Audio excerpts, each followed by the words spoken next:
What's up, everyone? Today we're diving deep into the Windbreaker Season 2 journey, episodes 1 through 6. If you've been watching, you already know. This season isn't just about fists flying, it's about brotherhood, vulnerability, and finally learning how to depend on each other. Welcome back to your Nerdy Show Anime. I'm your host, Ann Schweem. Let's break it down episode by episode and unpack what makes this arc so powerful. Episode 1, Chaos, Courage, and Consequences. Right out the gate, we're thrown into the middle of chaos. Furin's first years are battling Keel, and the opening scene, pure anxiety. We're watching things unfold through Nirei's eyes. He's paralyzed, breathing heavily, watching his friends get beaten down. And finally, he decides he can't just stand by anymore. He rushes into the fight, only to get wrecked. This whole scene sets the emotional tone for the season. Raw, unfiltered fear and loyalty. Backtracking a bit, we see the Furin squad heading to Keel's hideout. They know this gang is dirty. Weapons, ambushes, no honor. But still, they walk in with confidence. At first, the tension spikes when Keel mocks Nagato, who they've kidnapped, and reinforcements pour in. At first, it's overwhelming. Furin's top fighters are getting pushed. Sakura, usually a powerhouse, loses focus and gets blindsided. And just when it looks like all hope's gone, the second years show up. Kaji, Kusumi, and Inamoto. From there, the tide turns. Kaji confronts Keel's leader, Natori, but Sakura insists he wants to be the one to fight him. Kaji isn't having it. He drags Sakura back to reality, literally punches him, and gives him a lesson. If you're class rep, your job is to protect, not just to fight out of anger. That moment right there, huge. Sakura, who's been so closed off emotionally, realizes leadership means responsibility, not rage.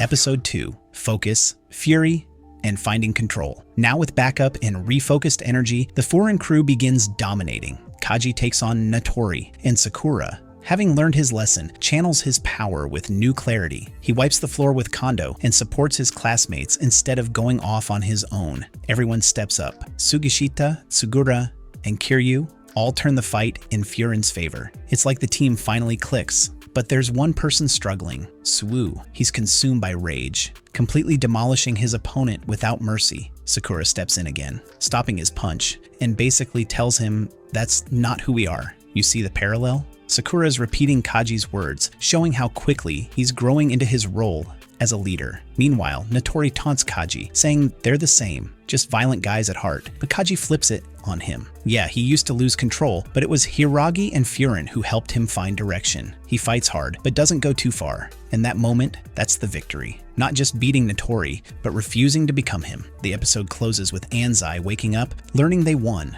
and reconnecting with Nagato. It's emotional because instead of blowing up or lecturing him, Anzai listens. Sakura steps in and tells Nagato, look him in the eye and really talk. It mirrors Sakura's own journey. Beautiful parallel. Episode 3, Confessions, Closure, and the Calm After the Storm. Nagato finally opens up and his story hits hard. After graduation, he tried to stop a kid from getting bullied. He got beat down, and that's when Natori swooped in like a false hero. Keel tricked him into joining, using kindness as bait. It wasn't long before Nagato was trapped, emotionally manipulated, in debt, and stuck. He blames himself for being uncool, but Anzai sets the record straight. That hug between them, one of the most heartfelt moments in the series so far. Meanwhile, Nirei is being carried out by Tsugura, feeling guilty for rushing in. He calls Sakura to apologize, but Sakura turns it around. He feels responsible. And then something really beautiful happens. The class disagrees. They stand by him, even blame themselves a little. That's when you realize Furin isn't just a school of fighters. They're a team, a family. Kaji ends the episode with a little foreshadowing. He suspects someone bigger was behind Keel's rise. And sure enough, as the episode closes, a mysterious Keel thug wakes up and curses Natori. Apparently, all of this was just a way to kill time for him. That's unsettling, and you just know we'll see more of him later. Episode 4, Home Visits and the Walls Around Sakura. This episode, a shift in tone, more personal but just as important. Sakura's sick and Nirei and Suyu decide to visit him. except his house is basically a haunted mansion. Broken doorbell, dark hallways, it's classic horror vibes until he appears, barely standing, clearly sick but still insisting he doesn't need help. You can tell this isn't about pride, it's about not knowing how to accept care. Suo says they'll leave for now, but Nirei's not satisfied. Sakura is important to him, and just then, they run into someone who might be able to break down Sakura's walls, Kotoha. She barges in and gives Sakura soup, but she doesn't coddle him. Instead, she hits him with truth. If he can't cook and he's sick, why is he acting like he doesn't need anyone? Everyone needs help sometimes. The next day, Sakura asks Kaji for advice on being a better leader, and Kaji's response is unexpectedly deep. He says he leans on others because he knows he can't do everything alone. It's not weakness, it's awareness. Sakura is still hesitant, worried about being rejected, but Kaji reassures him. They already accept you. Trust them. That message, a total game changer. The cherry on top, Umamiya shows up, proud of Kaji's advice, and we get a cute flashback showing how he once gave that same pep talk to Kaji. The generational growth in this school is amazing. Episode 5. Tightropes, omurites, and a whole lot of love. This episode starts in Sakura's mind. He's walking on a tightrope, always anxious, always trying not to fall. Because in his world, falling means no one will catch you. But he takes the plunge. He walks into class and tells everyone the truth. He doesn't know how to depend on people. He apologizes for being a mess. And then, in classic Sugishita fashion, bam, he kicks Sakura. And suddenly the whole class is just roasting him with love. They know he's awkward. They know he overthinks. But they like him anyway. His efforts don't go unnoticed. Visually, it's symbolic. Sakura sees himself no longer on that rope, but in a sunlit garden, surrounded by his classmates. Finally, he knows where he belongs. They go out to eat, and Sakura chooses omuris. At first he thinks it's a lame choice, but everyone's happy. The mood is light, the bonds are real. And then we meet Tsubakino, one of Bofurin's 4 heavenly kings. He's eccentric, wears makeup and a skirt, and catches Sakura totally off guard. But Sakura accepts him immediately. Tsubaki even calls him cute, probably the first compliment Sakura's ever gotten like that. And then comes the kicker. Tsubaki asks him out on a date. Sakura, full beat red, absolutely done.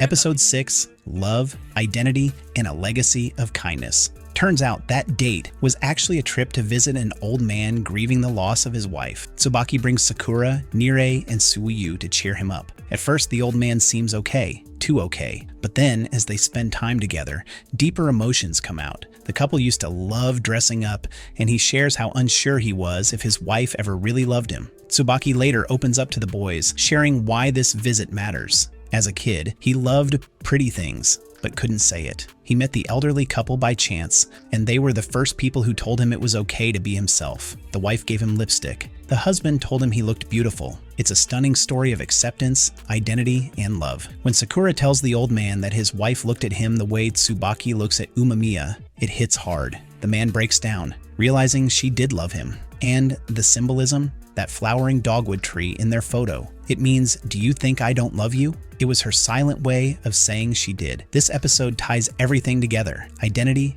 friendship, grief, expression, and unconditional love. Our nerdy thoughts. These 6 episodes were packed. Fights, sure, but more than that, growth. Sakura went from a lone wolf to someone who can now admit when he's scared. Suo learned control. Nirei showed true bravery. And Tsubakino reminded us all, being yourself is the bravest thing you can do. And trust me, with that mysterious keel thug lurking in the background, this season is far from over. So what was your favorite moment so far? Sakura's speech to the class, Kaji's fight with Notori, or Tsubaki's backstory? Let's talk in the comments. And if you like this breakdown, don't forget to like, subscribe, and hit that bell so you don't miss the next deep dive when Windbreaker continues. Thanks for watching, and I'll see you in the next one.